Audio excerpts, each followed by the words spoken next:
So here we are with Psalm Isadora. I want to welcome you to the Stylist podcast. Thank you. Super great to meet you. Yeah. I've been studying all of your videos. Really? Some of the ones of you talking, some of the ones that are more graphic, and I have to say I'm thrilled to be here.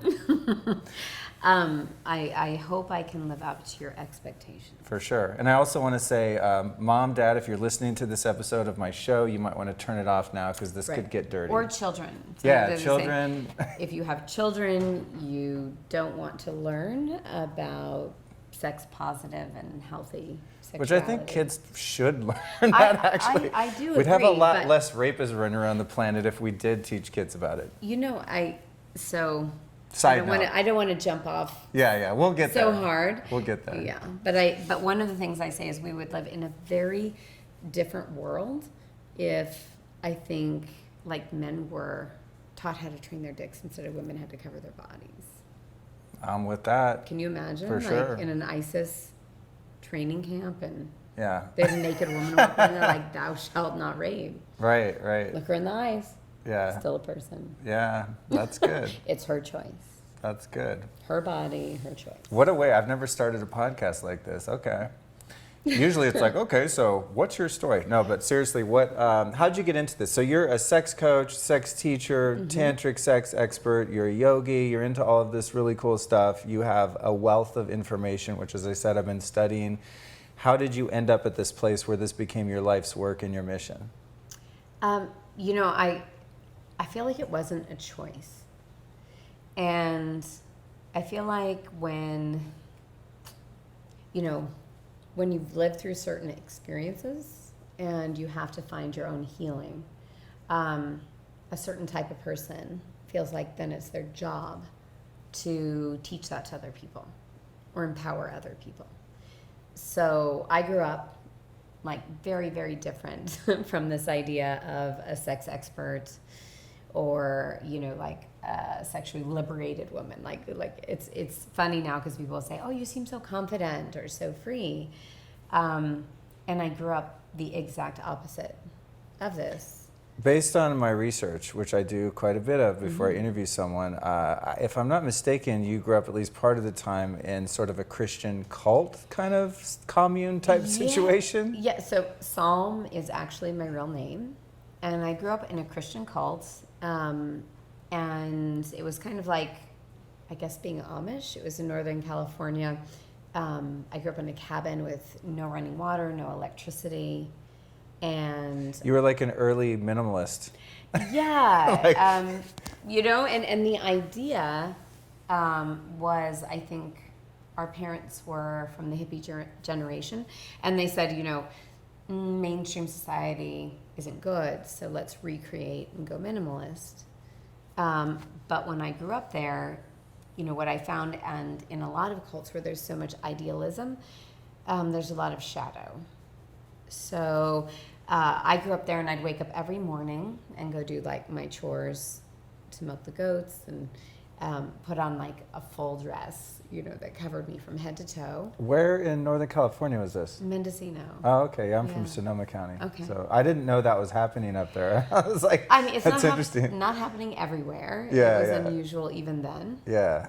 But, the messaging was, cover your body because as a female, if you don't cover your body, you'll make men sin. And so from a very young age, I took on this messaging that if anything did happen, it was my fault. Like, I would have called it on myself, right? I did something, I looked at someone a certain way, I wore the wrong thing. And so I think, that kind of shame around like feminine sexuality and the female body and sex in general for men and women is something completely endemic in our society. And growing up in that Christian environment where I was told, if you follow these rules, those things won't happen, I was still molested.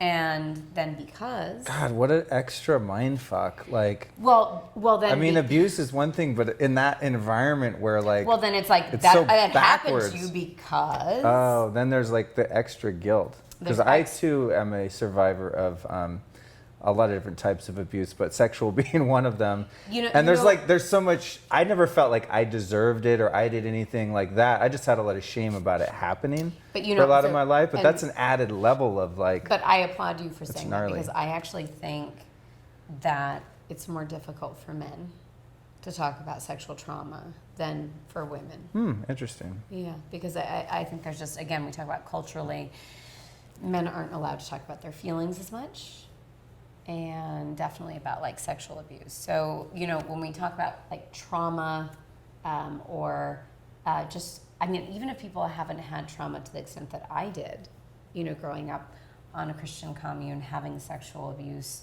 and then really feeling, that it was my fault, and so much silence. And I think the silence is like, that's the thing that kills you. It's like, I used to feel like, if I say anything, I don't want my abusers to be in trouble, or I don't want to be blamed. And so I feel like shame around sexuality is probably one of the biggest, killers in our society. And that's why we have to create sex positive culture, meaning sex positive is like understanding like a healthy life is a healthy sexual life, and healthy sexuality is part of being healthy. Yeah.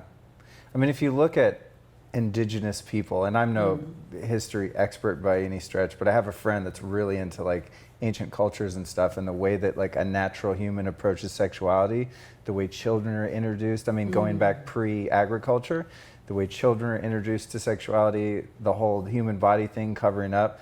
Like, we have a very warped sort of system going now, and have for thousands of years with the advent of religion and all this stuff. Well, what's interesting though, I mean, it's if you like, take a very big view, yeah, it's been for about 3,000 years, and it wasn't always like that.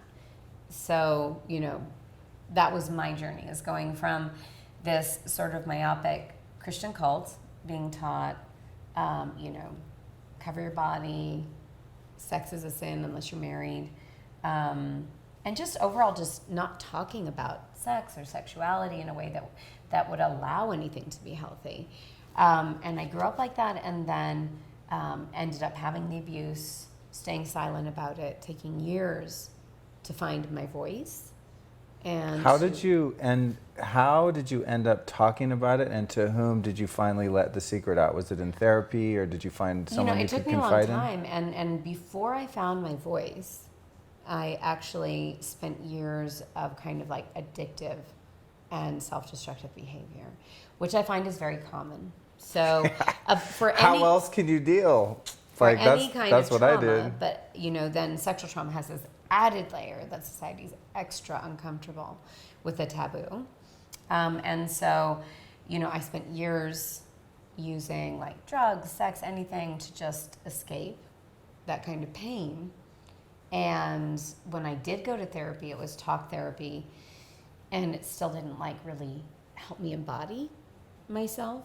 But that was the first time you like divulged that secret, or had you had anyone, friends, or anyone that you confided in? I think that was probably the first time that I did. Was I went to talk therapy, and I remember thinking like, if I don't do something, I felt like I might have been suicidal.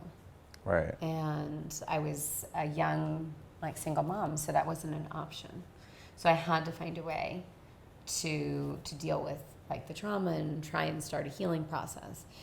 But talk therapy, and then being diagnosed as like depressive and with anxiety, and I got put on a lot of meds, and it didn't really help. I remember I gained like 20 pounds, laid in bed, and didn't want to go anywhere. Being on meds? Yeah, and I at the time I thought they'd fix me, so yeah. I was fine. I was like, okay, if this will fix me, I'll do it. But it didn't, and it took me another few years, and I finally hit a rock bottom, and I ended up in an emergency room. And I think I had that moment, that sometimes people have, and I said, if I don't take responsibility for my life, and my trauma was sexual, but if I don't do that, and I keep playing the victim and ending up, in this situation again and again because I want my parents to save me, or someone to come save me, a man to come and save me, I finally just realized, this isn't going to work. This is why you're here. is what you make, the choices you make in your life subconsciously. And some voice woke up and it was like, no, it was like, you've got to make different choices. And how does that end up to where you create a brand and an educational platform and becoming an expert on that to help other people expand their sexuality and to heal from their own trauma? I think... I mean, I guess like you're working on yourself, and then at some point, was it for you? Because it's how it happened for me is at one point I realized like, shit, it's been 20 years. I've been working on a lot of stuff and learning about a lot of stuff, and then there's enough people around that seem to want to know about it. And it was like, ding, light bulb came on. Shit, I guess I could have a podcast and like start sharing some of this stuff. So what was your aha moment when you're like, wow, I really know some stuff. I've achieved some degree of understanding. My aha moment was from day one. I was in the emergency room and I was already broke. And I'm like a single mom with a 12-year-old kid with no money. And I was like, I'm already screwed up. That's why I'm in the emergency room. I don't have money now for the bill that they're going to charge me thousands of dollars for being here. And I just remember like I prayed and I felt there, I think faith are those moments where you feel like something greater than me is out there. And I just was like, okay, God, if you like get me out of this and help me find the way, I will help everyone else who struggles with this. And, for me, that's more than just sexuality. I teach sacred sexuality and Tantra and sex positive. But it's really just helping people find a way to let go of whatever traumas are holding them back so that they can move forward in their life and have positive energy. It's interesting that you talk about in your work using your own sexuality as a tool to overcome shame and to overcome the scars of trauma. And what's been more common in my experience and witnessing people in that in my own life is that like my reaction to trauma and abuse was to actually, like you kind of started to say, was to medicate. In other words, like I think that experience adversely affected me sexually, and how I dealt with the shame was like more addictive behavior and more acting out and like having kind of like an unhealthy relationship to sex for a long time. Like I always felt like my early sexual trauma like ruined me sexually, not something that I could like benefit from and use for healing. It's an interesting concept. And you're the only one I've ever heard like talk about that. So how can one heal from sex problems using sex? It's sort of like you cut yourself with a knife and you're going to fix the wound with another knife or something. Like I can't get my head around it. Are you breathing? Yes, I'm breathing. Can you stop breathing? Not for very long. Did you get here by people having sex? Yeah. So sex is a part of human nature. Yes. Freud called it your id.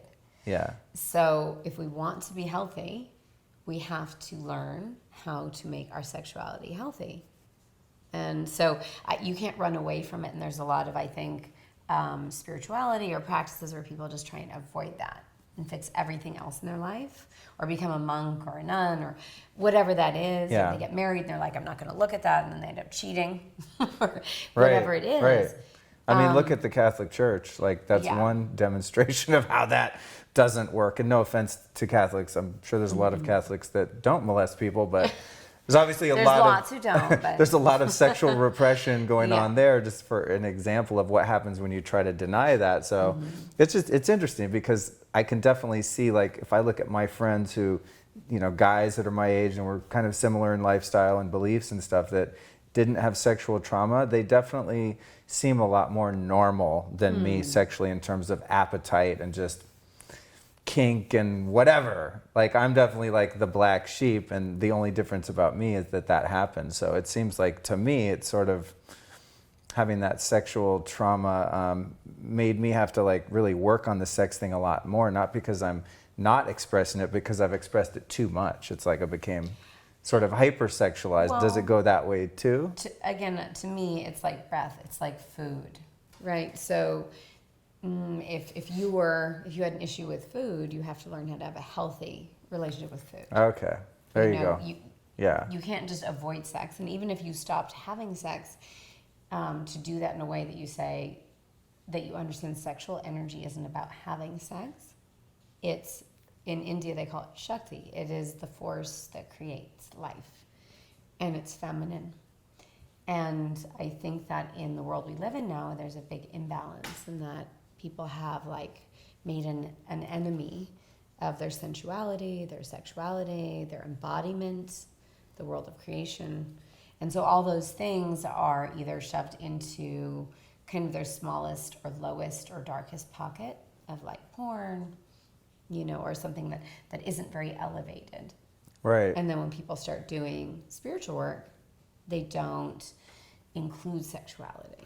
That is true, because a lot of people that go on the spiritual path like become renunciates, you know, and they like give up sex and become a monk and like deny that part of themselves. And I never really identified with that. That never seemed like, it doesn't seem like you're a holistic, like complete human being without that. And I guess the missing link is kind of what I'm getting from you is the healthy version of your sexuality, which is in my own life, eventually I've come to like become more healthy, where I'm not being inappropriate and acting out and doing things. So what would be healthy to you? To find a sense of balance where my own sexuality and my behavior isn't harmful to myself or harmful to other people, but it's being expressed in a way that isn't holding it back either. You know what I mean? So I don't know. That's why we're here. You know? That's why you came to ask me about Tantra. Yeah, no, it's. I mean, that's like such a great. Obviously, it's such a great topic for everyone, myself included, because it's like the work that I've done on myself over the years has made me much healthier sexually, but I'm still a super sexual person. So it's always, you know, it's like finding a balance where it's not something you're repressing, you're expressing it in a way, but in a way that doesn't like fuck your life up, you know? Well, so I like to say people are kind of on a scale of hypersexual and hyposexual. And you have some people, whether or not they've experienced trauma or abuse, but there'll be more hypersexual people and more hyposexual people. And hypersexual people, it sounds like that's what you're saying. You feel like you have a lot of sexual energy and you have to find a way to channel it so it isn't destructive. And someone who's hyposexual, it's like 1 out of 3 women have never had an orgasm. Oh my God, is that a real statistic? Yeah, that's 1 a real out of statistic. 3? What the hell? How is that possible? It's possible, and I mean, I oh recently, my God, that is so wrong. One of the most kind of touching and amazing stories to me was a woman I worked with who's 53 and didn't have an orgasm until she was 53 years old, and a grandma. Oh my God. A very sexy grandma, a gilf. God, you have a gilf. That's funny. I say that too. But meaning, like, you know, she'd been married, she'd had kids, and she'd never given herself permission to feel that pleasure. And I really like, to me, that's so sad. That's like so much of a life that's unexpressed. Oh my God. Especially for women. I mean, I feel like women, like, have such a deeper expression of orgasm that's possible for them. Well, women can have multiple orgasms. It's much easier. That's what I'm saying. I mean, I only have my own subjective male orgasm experience, but they're all kind of the same. I mean, you know what I'm saying? It's like every orgasm is the same. Ish. Some more powerful than others, but my experience with women is that I've been with women that have an orgasm from like nipple stimulation. It's a different one than they have cervical and vaginal and clitoral and even anal, you know? I mean, there's like a lot of different, and then within that, there's like totally different expressions of each different type. This is my own hetero guy, like weird, you know, like simplification of it, but it's like a travesty that a woman would go through like past her early adult life and not have any type of orgasm. I can't even fathom that. Because it's such a beautiful part of the female experience. Well, I think it's also a beautiful part of the sensual sexual experience. So again, if I have a 53-year-old woman who's had kids and had sex for 30 years and never was able to let go. Right. To allow herself to feel that much pleasure. It isn't about creating this like, oh my God, you have an orgasm, something's wrong with you. It's saying, have you just been able to let go to be yourself? Right. Because if you do, then that's very natural. Did you help this woman have her first one? I did. Wow. Did she must have like left put you in her will and left her entire estate to you. Like she must be really indebted to you. That's a gift, man. That's a real gift. What was amazing is it was a 53-year-old woman who came to one of my coachings and certifications, And right before she came, she almost canceled because she said, I'm about to be a grandma. Right. And I want to be a good grandma. I should stay home. And I said, well, why can't you do both? Why can't you be a good grandma and also, like, you know, break the paradigm of what it is to be a female? Like, enjoy your sensuality for yourself and be a good woman, a good grandma, a good whatever. So she showed up, and in a few months in, she's like, Sam, I just had my first orgasm ever. And I was like, great. But I was like, you know, that's like every day of my life, you know. And I was like, to me, that's just energy. You released a pocket of, you know, repressed energy. Did you ever figure out why she had denied herself that? Why she was shut down? And we did in an interesting way because later this year, an episode is coming out on CNN where they covered my work. And so I put her in what I call my hot seat to get to the bottom of it. And I said, okay, so, you know, you told me you didn't have an orgasm till you're 53. What was it that allowed you to have that kind of a breakthrough? And why didn't you feel you could have an orgasm before? And she said that she always felt guilty before that. And I said, what made you feel guilty? Like, do you have a specific memory that you recall? And at first she's like, well, I don't know. And I'm like, okay, just close your eyes and like take a deep breath and just describe to me like it was a scene in the movie. Because I always say the issues are in your tissues. People spend a lot of time talking in their heads, but they don't like get to where it lives in their body, and your body doesn't lie. So I had her take a few deep breaths and she said, you know, I said, do you see like a scene like in a movie where you started feeling ashamed about pleasure? And she said, yeah, I was in summer camp. I was 12 years old, and the camp counselor was 19. He came in my tent, and he made out with me. And so I said, okay. And what did the other girls say? And she said, well, they all called me a slut. And I said, okay, well, let's like release this now completely. And I said, so as a 53-year-old woman, I want you to take a stand for the 12-year-old girl who didn't have a voice. And what would you say to that 19-year-old camp counselor? And she said, I would say you had no right to put your fingers inside me or to have sex with me. So she had literally been carrying around that much shame and guilt because, you know, she felt it was her fault, that she'd worn something, done something, somehow called this experience, you know, onto herself because the other girls had called her a slut. Yeah. And that at 53, she still had not owned what had happened and was saying, he made out with me. Right. So more came out when you actually had her verbalize. It was pretty amazing. Yeah. Like, I gave her like permission to just, I was like, break through, you know, that silence. Yeah. And I mean, I think we've seen an amazing year, like Kesha spoke out. Oh yeah, I didn't catch that. And Lady Gaga had an Oscar-nominated song for a movie that was about a lot of the rape culture on college campuses. And, you know, for me, it isn't making like an enemy of either side. It's saying we have this issue in our society, and we need to find a way to be more healthy together as men, as women. Yeah. Hot damn. Hot damn. That's a great story. I was fully drawn in on the woman. I'm just like, God, poor thing, man. That sucks. Well, but it's it cool. sucked until now she's like 53, having she's amazing probably orgasms. a beast now. She's like, a beast. And does she get herself a boy toy and like take care of business? I think she was like started dating someone. And cool. Here's what's so amazing. It isn't like, oh, it's about the orgasms. Understanding. It's about that place where she was stuck. She was stuck many places. Yeah. Right. And so when she joined my course and wanted to do my coaching, my certification, she's like, I want to sell my house, I want to start painting, but I feel really stuck in my life. And after she had her orgasm and was able to kind of like let go, all that other creative energy moved for her, and suddenly, like, she sold her house, she was painting, she was dating, and she was radiant. Yeah. And a lot of the women I work with, the main thing, if you saw a room full of women, you'd be like, that woman's glowing, that woman's like the radiance.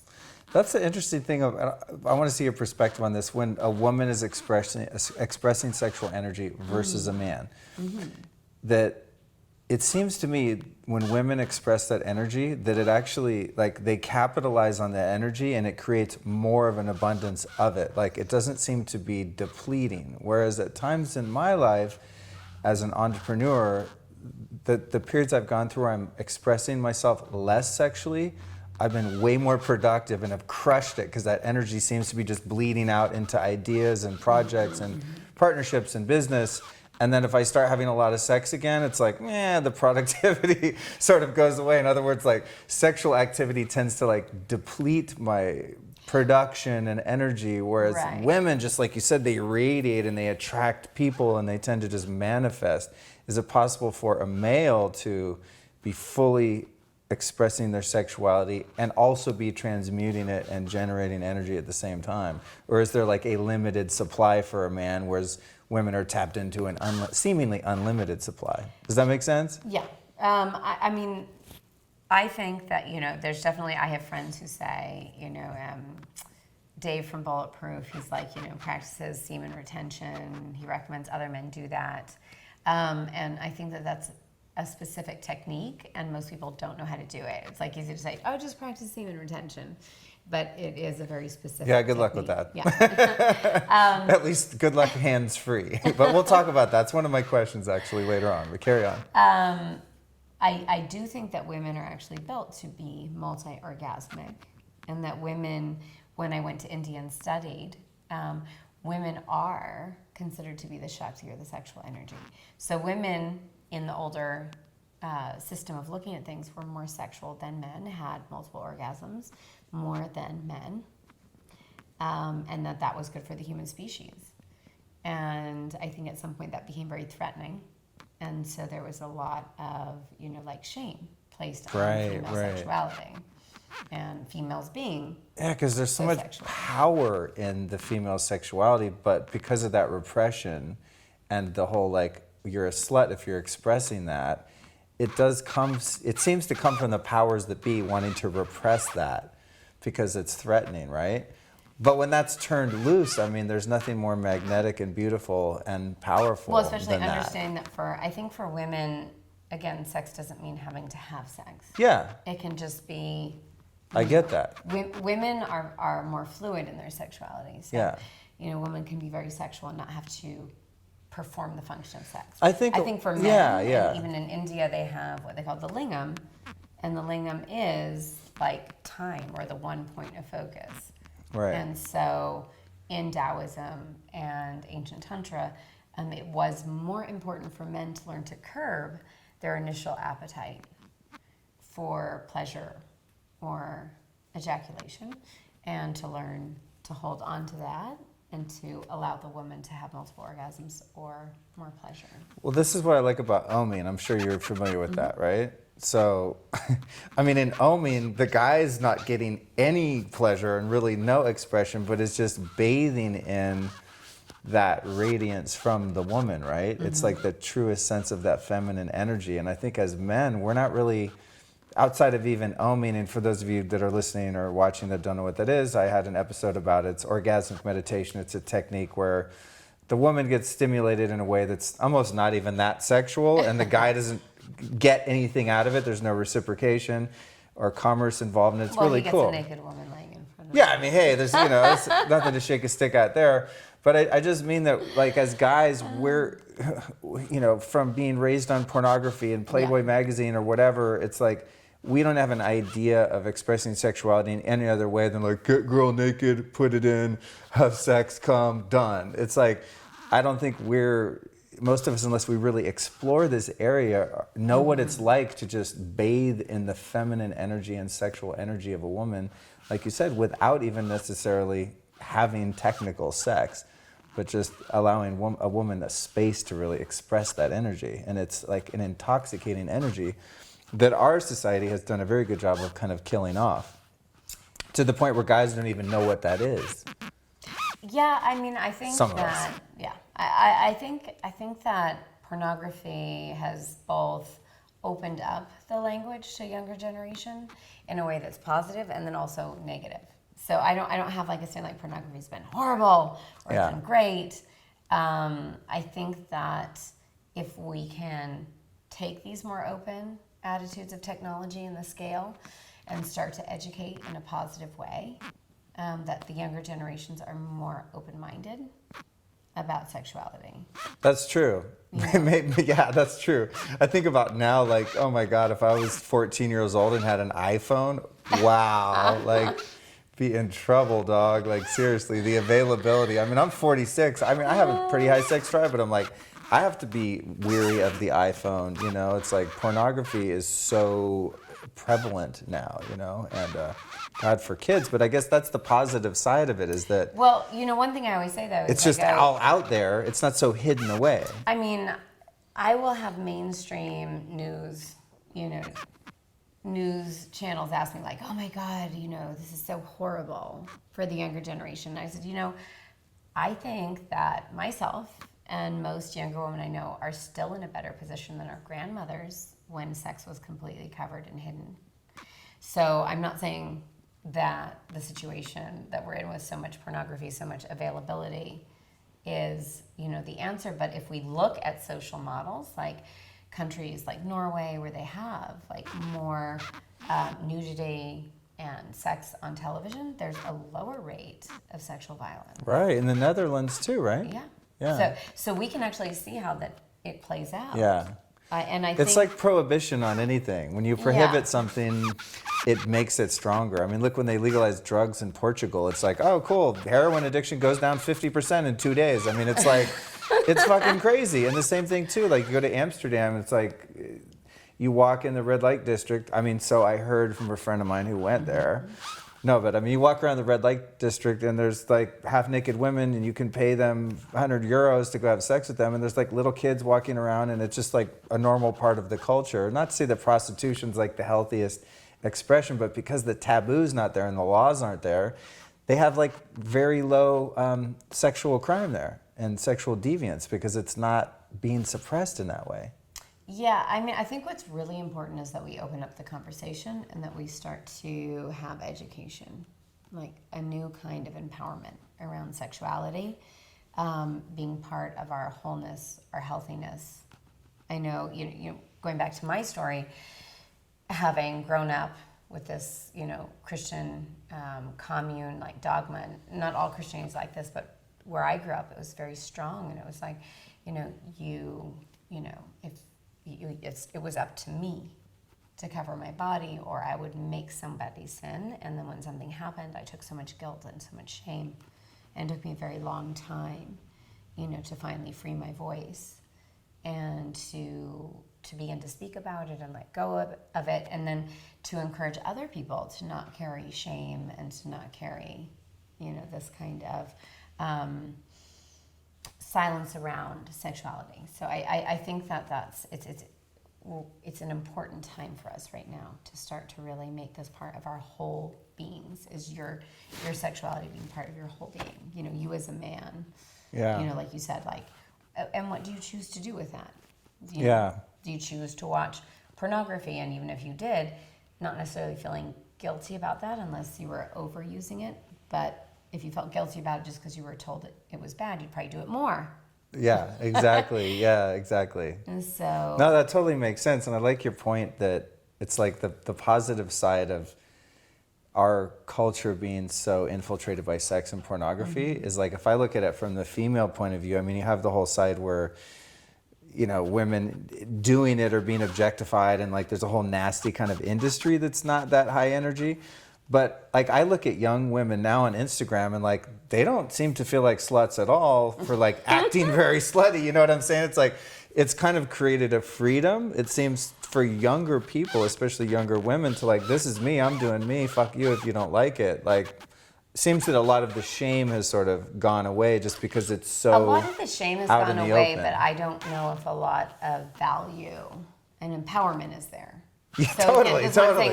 So then, you know... I'm not saying we've like arrived at a place, but it's definitely different than it used to be. Meaning like, so on Instagram, you're going to have, you know, young girls, you know, in G-strings, because that's what they've grown up around, or now they have to do that to get any attention and compete. And we still have not taught them how their own body works. Right, so that they can value it and empower it and like draw boundaries.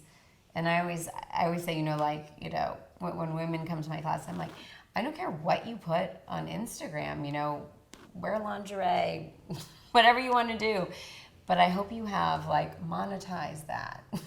So that when you're 80 and your tits fall down and your ass isn't as cute, it's still making you money. That's a good point. Because don't just get paid in attention. That's funny. Because I think a lot of it is still tied to that self-esteem, and confidence and being able to say what you want. Yeah. And because sexuality remains so often in the shadow, it's not brought to that place where we get to, speak with confidence or say what we want. And then it gets expressed in these ways that are just used for validation and stuff like that. Like when you talked about or commercialized. Right. Because when you talk about a woman learning about her body, I mean, obviously I haven't been in school for a long time, but can you imagine how archaic and repressed and weird sex ed classes now? Sex ed used to be here's a banana, here's a condom. Yeah. I mean, how is it now? All, do you know? Let's say you're a girl. Yeah. Here's a banana, here's a condom. Nobody still taught you where your clitoris is. Right. Where your G-spot is. Those should be the first 2 lessons. I mean, I feel like Vagina 101, right? And that sexual education isn't going to make them more promiscuous. It's more likely to make them make better decisions and more informed decisions. Yeah, and value themselves more. Yeah, and hold their sexuality more sacred. Yes. Yeah. Versus, and a lot of parents are just living in denial because I think they don't want to deal with it or face it. So they're like, oh, I'll talk to my kid about sex at some point. And I did a podcast with Dr. Drew, and he's like, we need the parents and we need people to take the scales off their eyes and or take their head out of the sand and be like, this is the world we live in. Yeah. And let's use education as a form of empowerment. So that we don't have abuse, and so that we have men, young women, older men, older women appreciating their bodies and having their sexuality be part of something healthy and whole. And I think that's what's really important. For sure. Is letting go of the shame and finding what works for you. And even when you don't have shame and it's sex positive and sex educational, you can even begin to question, what do I like? What feels good to me? And I think just educating people about food, they'll make better choices. That's interesting. As you're talking about sex education, I'm thinking back to school, and I'm like, I think the way I remember it is it was biology. So there was slides or something up on a board or a book, and it was sort of pointing out the parts of it. You're uterus. Yeah, but it was more about the anatomy than the expression of that part of ourselves as a person. It was just here's these moving parts. This is your femur, this is your testicle, but not anything else. And I was actually really fortunate, just reflecting now, that both my parents were actually pretty progressive in that way. I mean, my dad, more so I don't know how to say it in a way that doesn't criminalize him, but he kind of told me what to do and what not to do and gave me a little coaching, which was healthy, and mom was maybe boundaries were a little bit amiss, but still was very open, and it was something that was talked about in the house. It wasn't some secret weird thing. So I think that's why I've always been kind of free about it. But I can only imagine what's going on now if parents aren't sort of conscious and evolved. If we're still in the 1950s sex ed thing, we have fucking problems in this country. It's everyone needs you as a mom to bring them in this in a conscious way that's not denying that part of their humanity and isn't also exploiting it. It's a healthy balance of that. Yeah, I mean, I think understanding that all, life is sacred. And sex is life, so sex is sacred. And that doesn't mean sacred, you have to follow someone else's rules. Understanding that this is sacred to your own self, to your own being, without any shame. And that we all have to learn how to be more embodied and feel more instead of have all these ideas trapped in our heads. You know, like the 53-year-old woman who wasn't having an orgasm. It's because all these ideas in her head, or that's what she was hearing. She couldn't even feel her own body, you know, when she was making love. Yeah.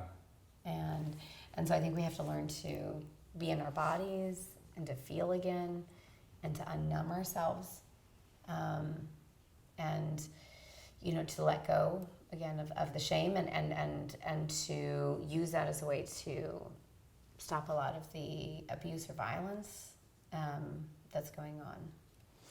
You mentioned the word sacred and sex. I know a lot of your work is based around tantric sex, and that's like when I walked in here today, I was like, yeah, I want to learn about this tantric sex because it's a word that's thrown a lot around in the yogic community and stuff, and I'm like, I don't know exactly what that is. I think people would be interested in that, so I want to regroup our thoughts here a little bit and talk about that specifically. Like, how would you define tantric sex, and where does it even come from? Yeah, tantric sex to me is understanding that that sex is like anything else.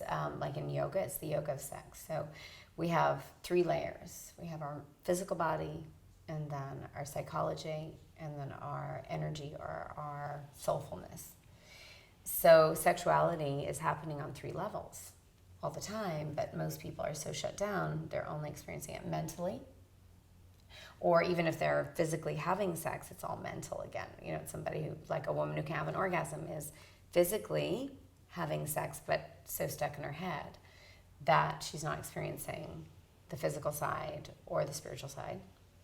And the same thing, a lot of men. So I think that, to me, tantric sex is understanding, again, it's the yoga of sex. So how can I be more present? How do I breathe more? How do I acknowledge the other person, my own body, feel, get out of my head, you know, get into my nerve endings? I teach a very simple exercise. So if you want to play along for a second, and everybody at home can do this, it's very PG, but so take a few deep breaths. So I call it the bliss breath. You can bring your fingers to your throat, and in yoga they'll call it ujjayi. I call it the bliss breath. So inhale, exhale, you make that kind of Darth Vader sound. So, and exhale. And again, inhale. And exhale. Now when you're breathing deep like that, I want you just to kind of feather light touch, maybe your own hands. And so for me, even just hands become incredibly erotic and more sensual. That's funny. I know a girl that has a hand fetish. She's like super obsessed with like a man's hands. Interesting. But you know, it's just I feel that when we down. just did that, I was like, wow, that feels really good. I'm just, you guys listening, I'm just like a spaz sitting here stroking the own back of my hands. But yeah, there's the touch method. Imagine if that was your meditation. Yeah. And so I have a friend who works at Google X, and he said, you know, I'm really good at doing, but I want to feel more. And I said, how about when you wake up, instead of trying to meditate by like getting out of your body, what if you got into your body and do this touch method for just a few minutes every day? That's like really good, very subtle foreplay too.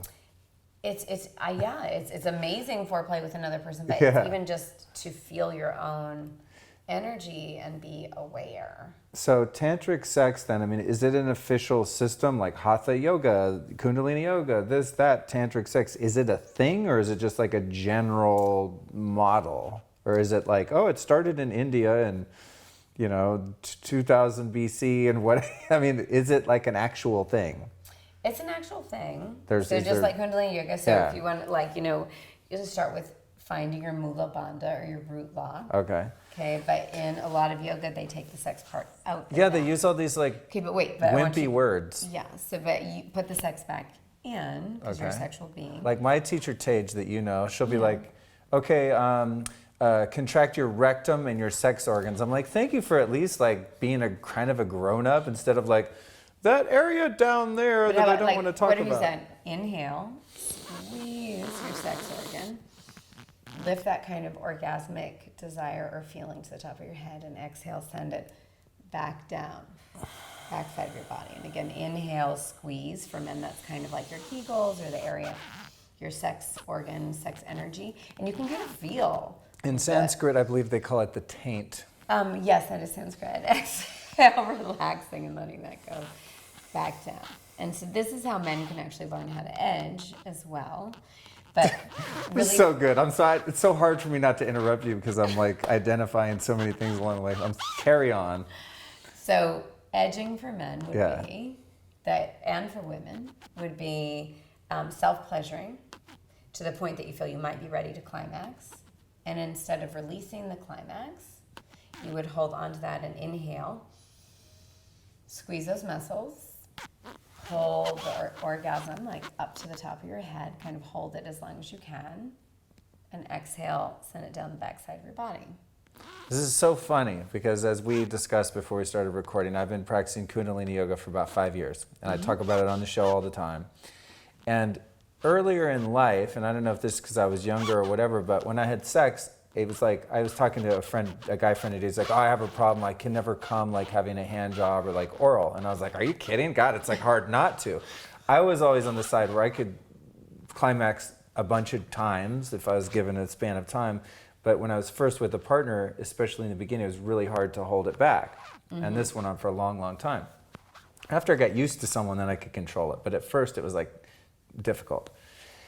And then when I started doing Kundalini Yoga, I just became like the master hold backer, edger, just because I started like, no one told me to do it, but I just, during sex, I started using some of the Kundalini breath holds and like holding the move bond and moving that energy. I just thought of it and no one ever told me to do that. And it permanently like fixed that and made it so that I have whatever kind of control and can always be kind of at that point that it feels really good. Because for guys, like once you climax the first time, like even if you can do it 2 or 3 more times, it's like, it's never as good as that first round when you like ramp up and you don't go past the point of no return. Like that's always the best one. And the techniques you're describing make that possible, which if you're a guy listening, like, do you teach men's courses at all? I have some men's courses. Okay, good. Take her courses because what she's talking about right now, you guys, is fantastic. Yeah. So the carry on. Edging for men, I think,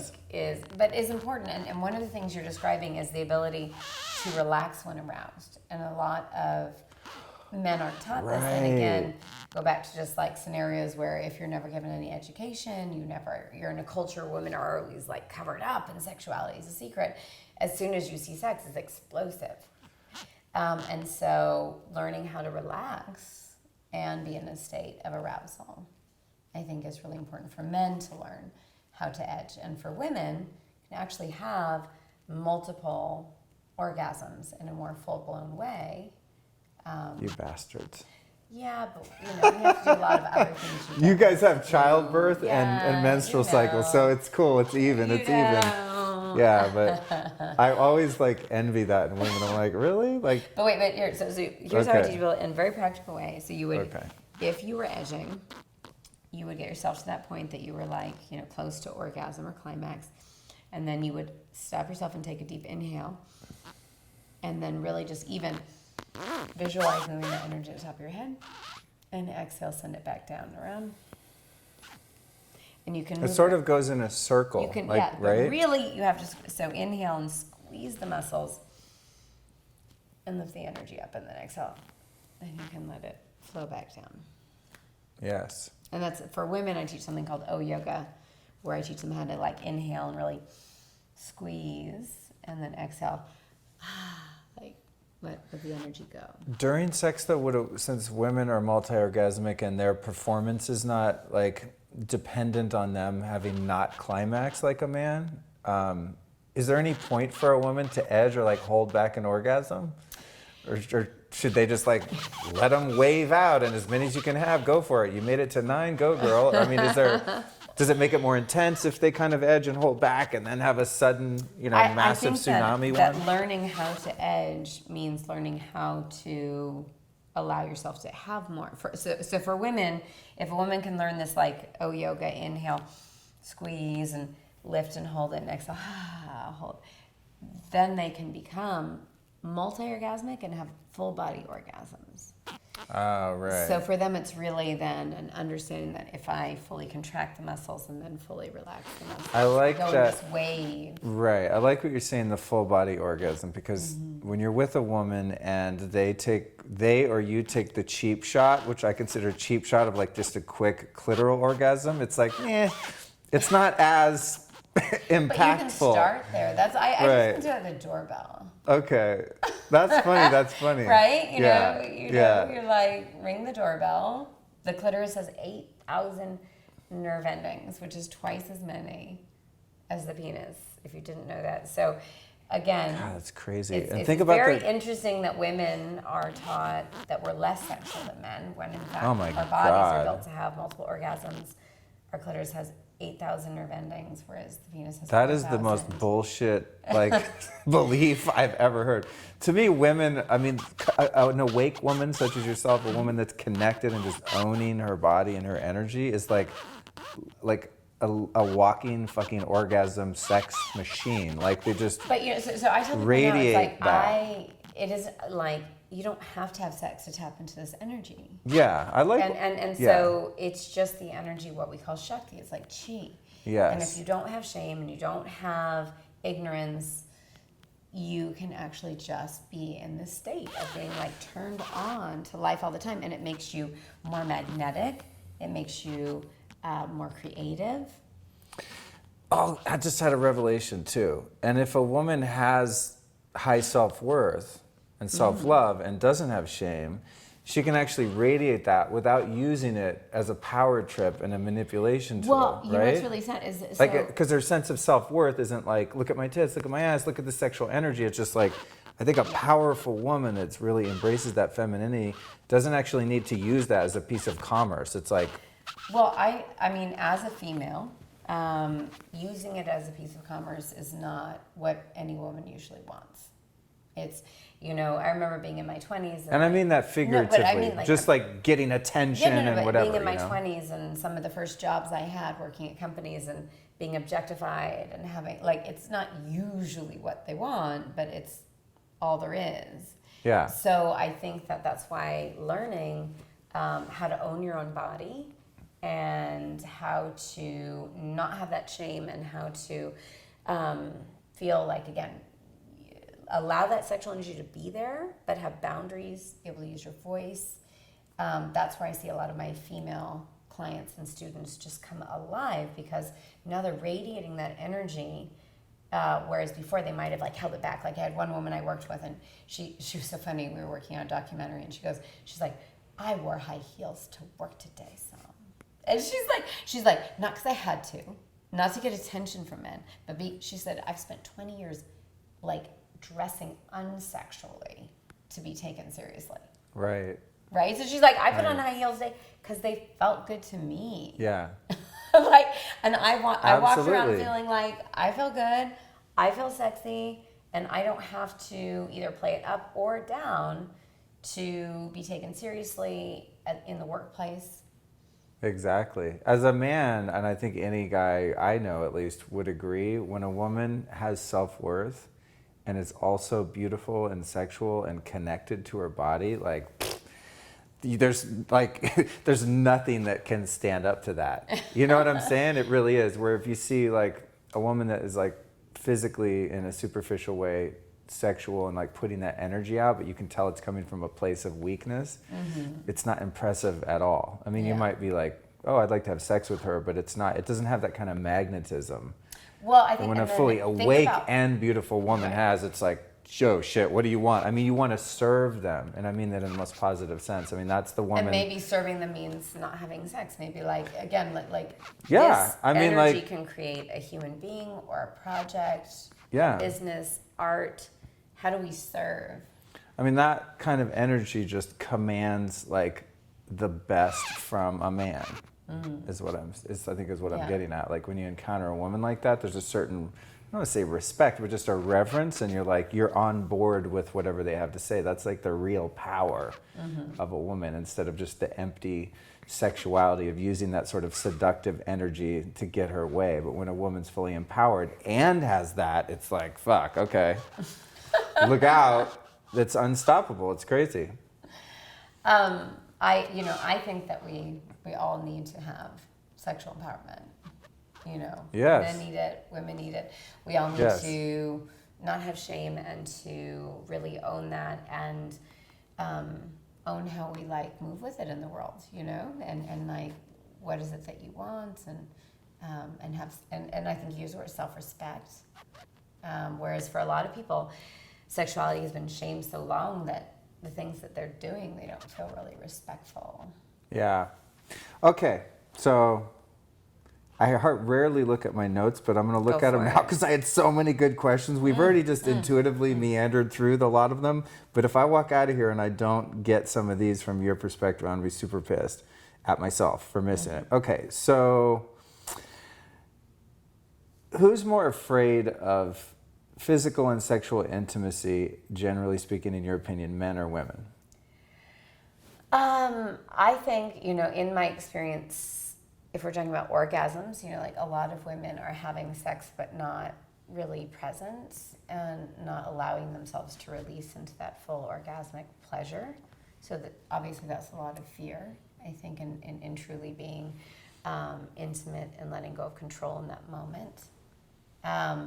Whereas I think men do it on the other end, where they like numb themselves out, and be a man, and so I think it's pretty equal. I think in our society right now, we really need a whole new revolution around sexuality and like having a sex positive culture. Okay, thank you. I would say, I've noticed that myself, and it seems like men in general have a bit harder time with the intimacy that's like soul intimacy. Whereas the physical intimacy comes a bit easier. No. So for men, the physical intimacy may come easier. Right. But you might have a woman having the heart what intimacy. she says, she's like, I feel so heart connected, but she's not having an orgasm. Yeah. Okay. Cool. That totally makes sense. So in either case, I think there's like a holding back of intimacy. Yeah. And in my experience, holding back the emotional intimacy and holding back the love and the heart is so painful and devastating. Maybe in the same way that a woman being shut down physically and not be able to express that degree of sexual intimacy might be for her. Yeah. Interesting. Never thought about that. That's why I love having these conversations. I'm so lucky. Like, my job is amazing. You guys get to sit and have these convos, and I learn so much. I've been accused, but I've gotten feedback from some of the listeners every once in a while, not many, but a couple emails were like, you talk about yourself too much, and you ask too many questions that are like about you, and you talk too much. And I'm like, dude, this is my show. This is the shit I want to know the answers to. You're like, you get to go on my journey with me and learn about tantric sex and all these other interesting things that I wanted to learn. Exactly. I really am learning as I do these. It's such a gift to be able to talk to people like you and actually just learn things that I want to know. And hopefully there's enough people out there in the world that have the same questions. We started to go into men and orgasm and the semen retention thing. And I interviewed John Gray on my show, and his thing, and Dave Asprey has a thing on it too, as you said. John Gray was like, because he was, went to India, was like a yogi for all this time, meditator, didn't have sex for 9 years, like did this whole trip. And his take on it was that it's really unhealthy to hold it back and that you should ejaculate once a week or so. And then you have like, the more hardcore kind of yoga people that say you should never let it out at all, and like you're wasting your chi and all this kind of stuff. And then you have like the more biohacker guy like Dave Asprey, who's like, scientifically you lose testosterone if you bust this many nuts, blah, blah, blah. It's like, I've never been able to learn the technique where I can have an orgasm and with no hands, look mom, no hands, hold in the actual ejaculation. I've known men that claim to be able to do that. I don't fucking see how that is possible. I know how to do it by like stop blocking the tube so that nothing can come out. And here's the thing that I've noticed is if I do that, I have much more energy the next day. Like I don't fall asleep afterward. I don't get like the weird sort of orgasm hangover that I get and some men get when you're just coming too much.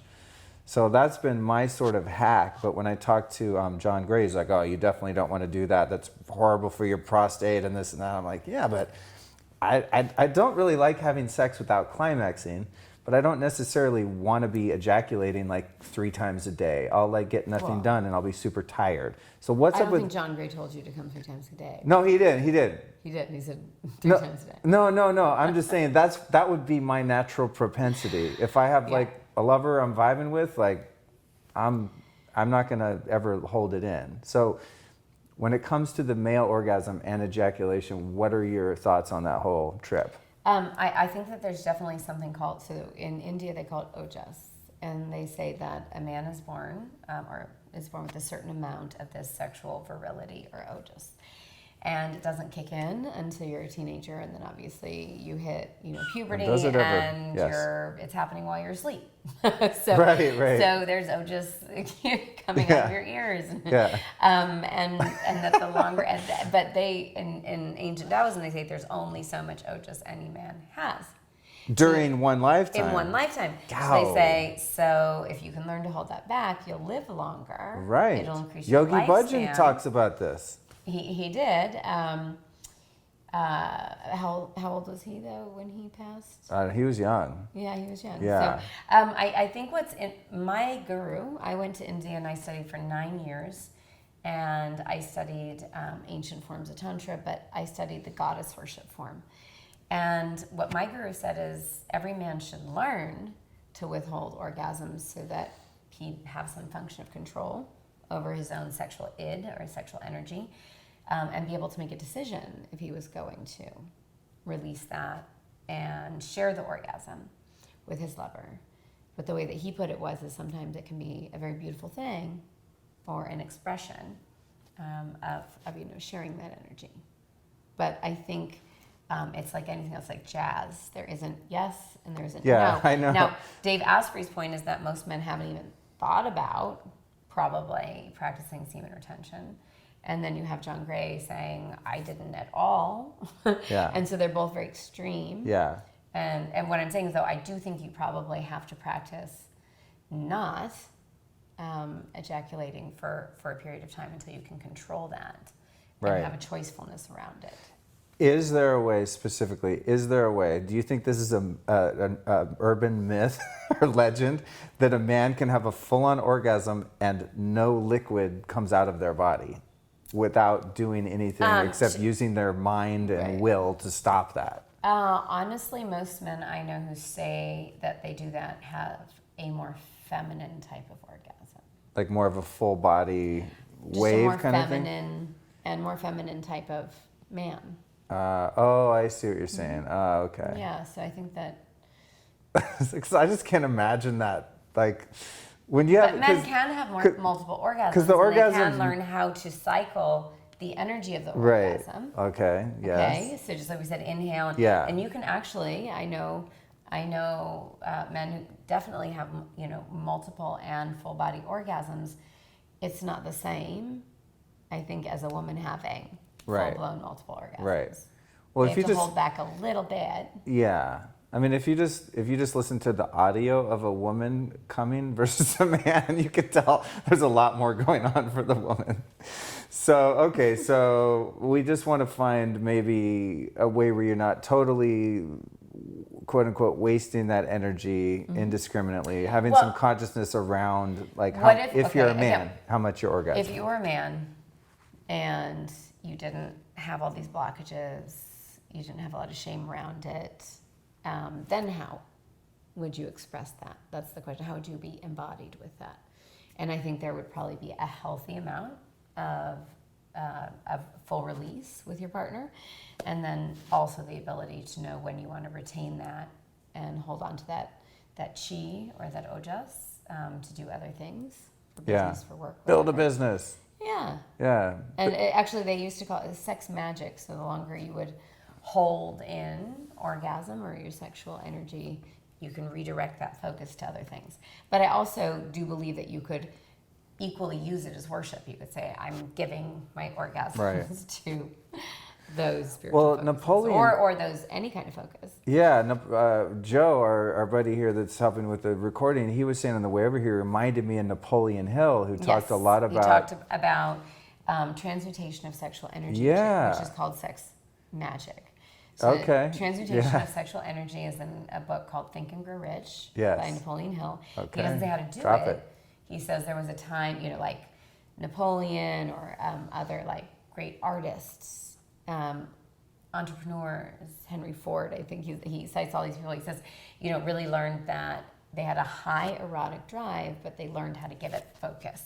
So understanding if this is the energy that can create a human life, and that's how potent it is, it could also create a business or a painting.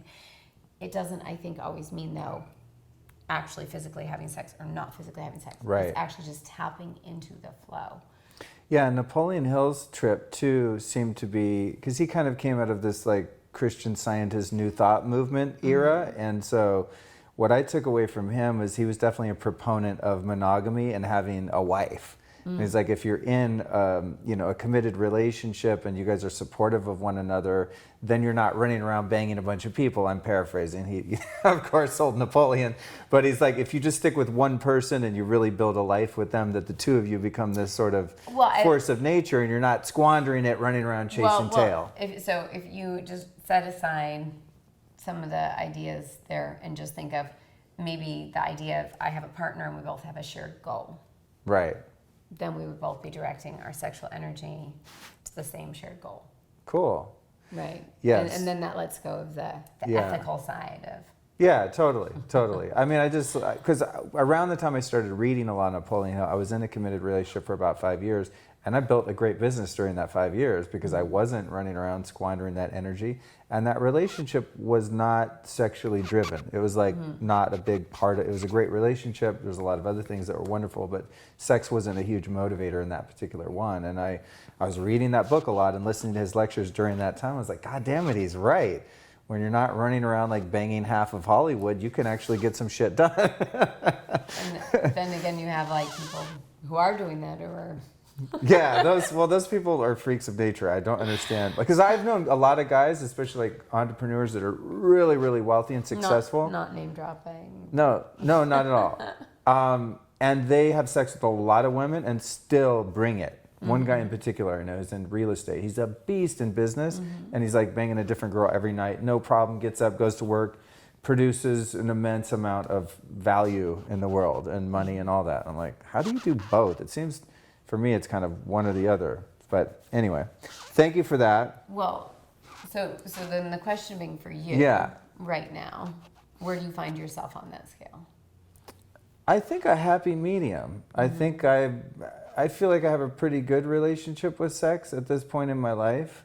It's not like the driving force, but I'm also not denying it. It's just, it's not like hugely important to me as it has been for most of my adult life to a fault. It's seems to be kind of in a nice sweet spot right now, and I am quite productive and motivated, but I'm also able to do it if the situation is appropriate. One thing I have noticed, actually, and this will segue us into the next question though, something happened where like I basically lost the ability to have casual sex with impunity. Like it just doesn't, I can't do it anymore. Which is totally fucking weird because my whole adult life, like as long as I was honest with the people and I was like, had integrity and was fucking cool and not being a creep, no problem. I could do whatever I wanted. And it's that I've become a little less interested in that, but also does a man as they age, do you think men become less able to just have sex without an emotional commitment? Now, there's like a common sort of belief, and I don't know if this is true, that women get attached more easily when they have sex, and they have a harder time like disconnecting emotionally and just having a physical sexual experience without getting involved, and then guys have no problem doing that, you know, stereotypically and generalizing. And I was always that way, and then I sort of switched where it's like, I don't know, I'm kind of like a girl now. It's like I have to be very careful who I get involved with on that level because my heart's super open and I'm super sensitive and kind of receptive. So I have to be very sort of careful about that. So do men change as they get older, or do you think that's just a byproduct of becoming more open-hearted and conscious from doing tons of freaking yoga and stuff? I think, probably both. And hormonally too, maybe. Hormonally, yeah. Like we said, teenage boys just have so much of those hormones. But if you're doing yoga and you're more kind of aware, and probably your own desires and what you want are different than what they used to be. Like, you know, you probably want to have a higher value exchange than you used to instead of just getting off. Maybe that's what it used to be too. Right. Yeah, very astute. Very simple answer to a complex question. Do you think just trend-wise though, men in general, I mean, I guess men settle down as they get older, but do you have any empirical evidence or data, hormonally or otherwise, that would say like, as men start to age, they just have less testosterone. So, okay, and would maybe more estrogen then, where they become more sort of like sensitive or something like that? Especially probably if they're doing practices that bring out that more feminine side. Right.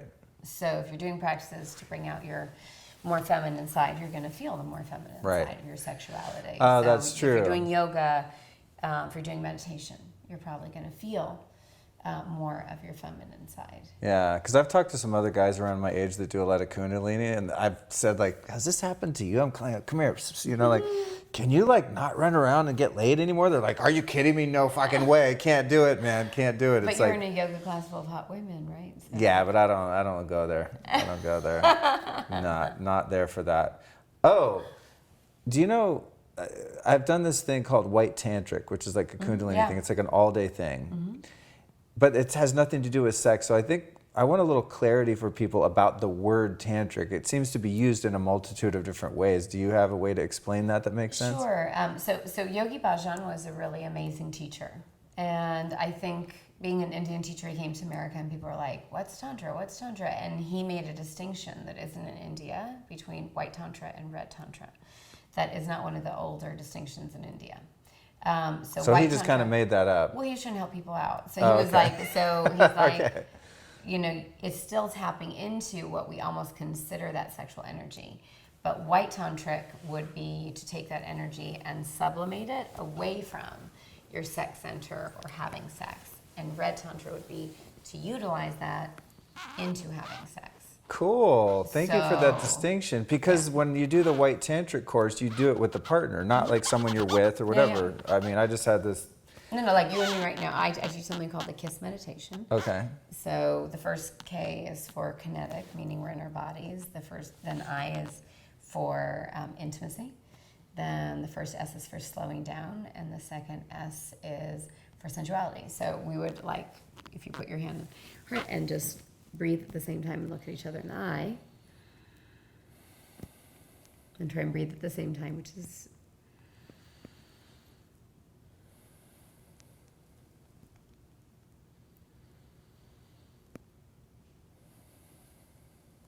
and that's, you know, you start to tap into that kind of very like beautiful wavelength of human empathy. Yeah.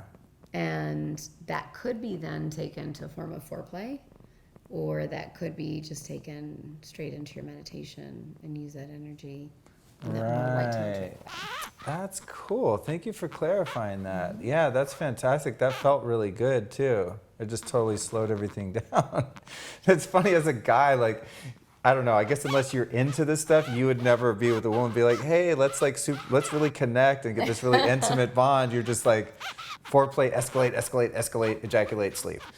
You know what I mean? It's like, well, I think this kind of more subtle realm, you know? Empathy.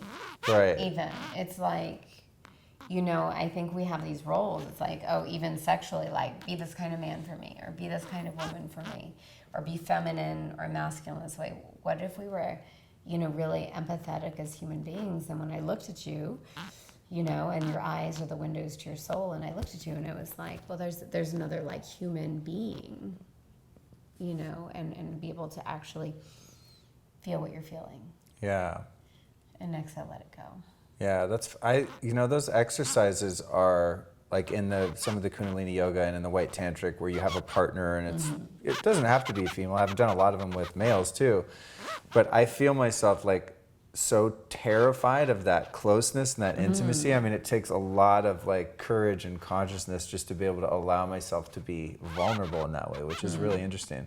It sort of shows the pathology in our culture, especially probably for males, that why is it so fucking hard just to open your heart and like let someone really look in your eyes and just be present with that person for a moment and be totally vulnerable like that? It's interesting. But I think most of us, and that's not just a male thing, it's like scary to, we can get naked with our clothes off, but to really be naked and be seen and see each other is scary. Yeah. Because I think that most of us have been taught that there's something about us, that would make us unlovable. Right, that's that shame, like at the deepest level. It's like, if I really let you see me, oh fuck, what are you gonna see? Yeah. And what you see, you might reject that. Or might not accept. Yeah, exactly. Yeah. And I've said some of the deepest things I've ever experienced. I mean, sexually, that's very deep. But, like this summer, I was at a refugee camp in Greece, and I remember one of the boys there came up and he was talking to me, and I just did that like kind of open eye, meditation with him, and I was like, this is really hard to just feel what he's feeling and be a mirror. Wow, that's cool. That's good stuff. And thank you for clarifying the tantric energy and the two different sort of teachings and forms of it, because that clears a lot up. It does. In India, we actually, they're called, there's the right hand and the left hand, not red and white. So the right hand path is the path that is like for everyone and doesn't as much involve your sexual energy, and the left hand path would then have the forbidden exercises. So they have like the 5 forbidden things, one of which is sex. Yay, forbidden. Well, the one time I went to the all-day tantric workshop, the girl that I did it with, I mean, I think I fell in love with her like that day, honestly. And we ended up being in a relationship as a result of that day. Oh, wow. It was really profound, yeah. So I always tell people when they're like, oh, I want to go to white tantric, I'm like, pick your partner wisely, because like it can really, really open you up. I mean, some of these yogic technologies are no joke. If you watch people doing some of this stuff, like we just have our hand on each other's sternum and we're breathing, it's like, yeah, whatever, that's lame, what's that going to do? Do that shit for 8 hours, under kind of a formula, applying some certain principles, and it's hugely powerful. It's very powerful, I think, to connect, and we live in an age with so much disconnection, and so I think we really need to find ways to connect. But I also think, like, my grandparents didn't connect; they were just told, get married, procreate, have kids. They weren't any more connected. So this is a unique opportunity in time for us to be able to, to connect, to drop the shame, to own ourselves, our sexualities, our bodies. And and to have better lives because of it, better relationships. Awesome. Okay, let's see what's next here.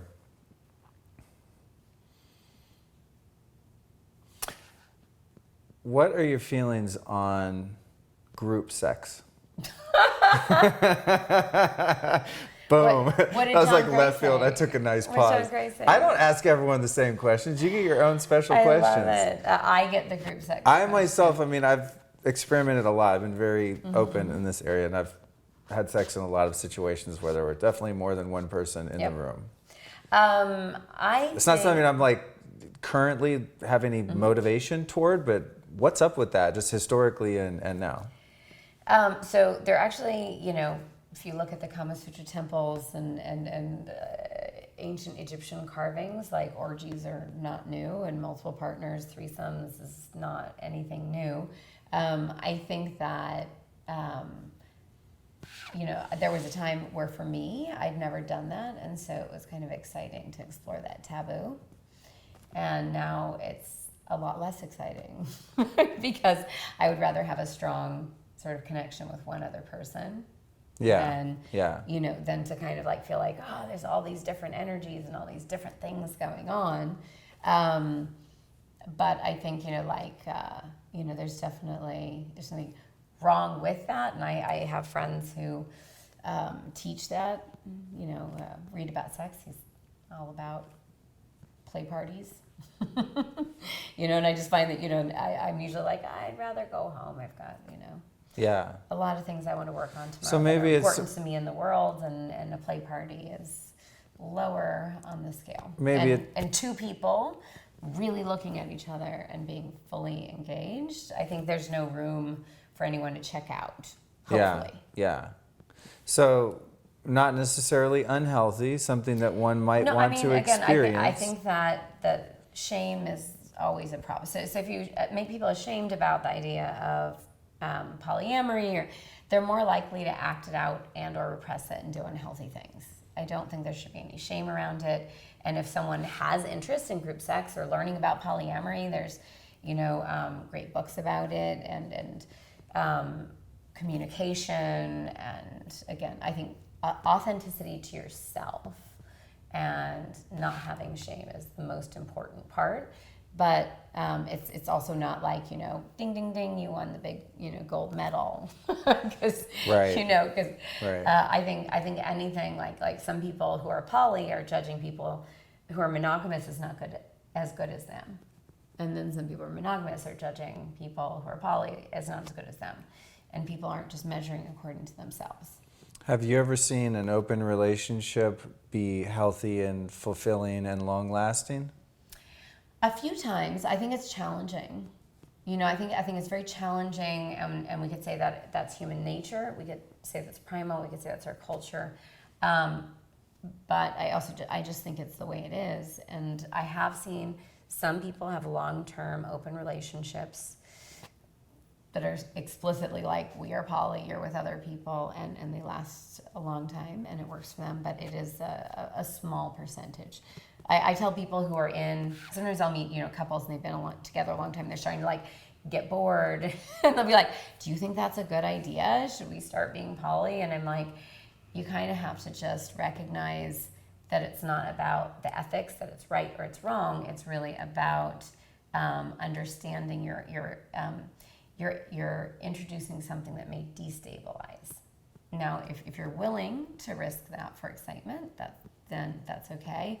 And I often say there's hunters and farmers, and that farmers are people who are more likely to want to come together, like you're in a relationship and you're like, we're going to do this thing, and you focused on your work and you both shared a goal, and that was really great, and then sometimes you have people who are more geared towards wanting excitement, and so that's what drives them more than the stability. Yeah, that's cool. That's a good answer. That's a good answer. Yeah, I like the idea of taking the morality out of it, because I think that's what a lot of people have a problem with. Well, the morality causes shame. And then we end up in this loop where we aren't authentic. And I think that's the worst part is when we aren't able to just be authentic about our sexuality or what we want or who we are. That's where we and just being open and honest about it. It's like when you're in a relationship as a guy, and it's like you don't feel that you can be honest about being attracted to a woman in the room, and you're at a party with your girlfriend and you're trying to hide the fact that this girl is super fucking hot, but you're acting like you're not noticing and that you're not into it, whereas the repression of it makes weird stuff more likely to happen. Versus if you could have a conversation with your girlfriend and you're totally open and she's like, oh, you want to fuck that girl, and you're like, yeah, totally. Then it's like the cat's out of the bag. You don't have to do it. You don't have to think about it. It's it's sort of... Or you could have a conversation with yourself. Well, yeah. I think most people have so much shame that they're like, oh, I think that other person's attractive. I shouldn't. I'm bad. It's my partner's fault. And they can't even be just okay in themselves in that conversation. I'm a human being. I find multiple people attractive. But, these are the choices I make, the actions I take. Sex is very strong energy. Yeah. So I think what we do with our bodies and how we have sex is very important, that we take responsibility for it, but take responsibility from a place of value and sex positivity and healthy sexuality. Yeah, I think the communication too is just so, the open, radical honesty thing between partner or partners is what's so important too. I mean, isn't that where a lot of strife comes in relationships? When, obviously you have to be honest with yourself and be able to identify your own motives and boundaries and all that, but isn't it destructive to a relationship to not have an open dialogue about what's going on between us and other people and this and that? I think just viewing sex, like I said, sex is yoga, right? Sex is sacred.